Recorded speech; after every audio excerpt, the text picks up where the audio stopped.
Now, talk to me about Paris. I mean, Paris was clearly disappointing. Now, and speaking with your brother, he was telling me that possibly in the days leading up to the 800 free, which was your first event, I mean, they were very excited. Everyone was, you'd done really good work, great training, obviously in the lead up. Something happened in the days before. Is there something specific that went on a couple of days before?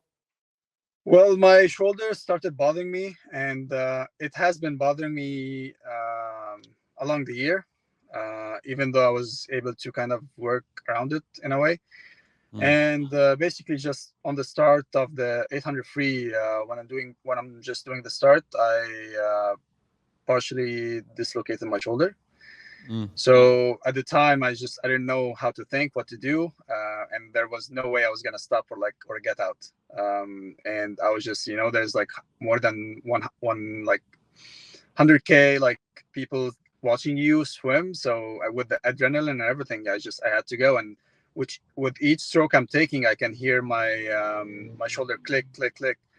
Mm. And basically after the 150, I wanted to finish. I wasn't even counting. I wanted to finish the race, and it was like probably the hardest 8 minutes I've ever been through. Wow, yeah, that sounds awful. So you knew from the moment it happened, like where was it? Was it on impact, like at the dive? Is that where it happened? Yeah, when I was just diving, and it happened like midair. Oh, midair. So you just felt it? What did it go out and back in or something like that? Yeah, I went out and back in. It actually happened before earlier that year in February at the training camp. So it wasn't the first time, but I everything was so good. Like I didn't expect it to happen again. Yeah, I mean, I imagine you were feeling pretty good in the lead up to that 800, then, hey? Yeah, I mean, I was swimming almost best in season times, and everything was going really well. But it just happened.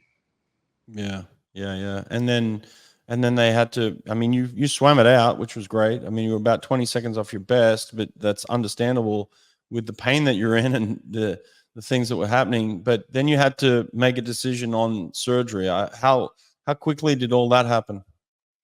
Um, I think I had my surgery 10 days after my race, or 12 days after my race. It was actually a big surgery. It took them like 7 hours or something, and I had to put inside like 7 or 8 hooks.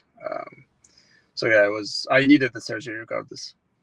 Wow. Oh, so even if you didn't have that mid-air accident in Paris, you still would have had to have the surgery, huh? Yeah, correct. Wow. Now, is this an overuse injury? Is it a technical injury? Is this something that happened when you were doing something in the gym or anything like that? How did it come about? Nothing particularly. I mean, it's probably just overusing. Also, like doing this much volume at 30 or 31 now. Um, it's just, I guess it had to happen at some point.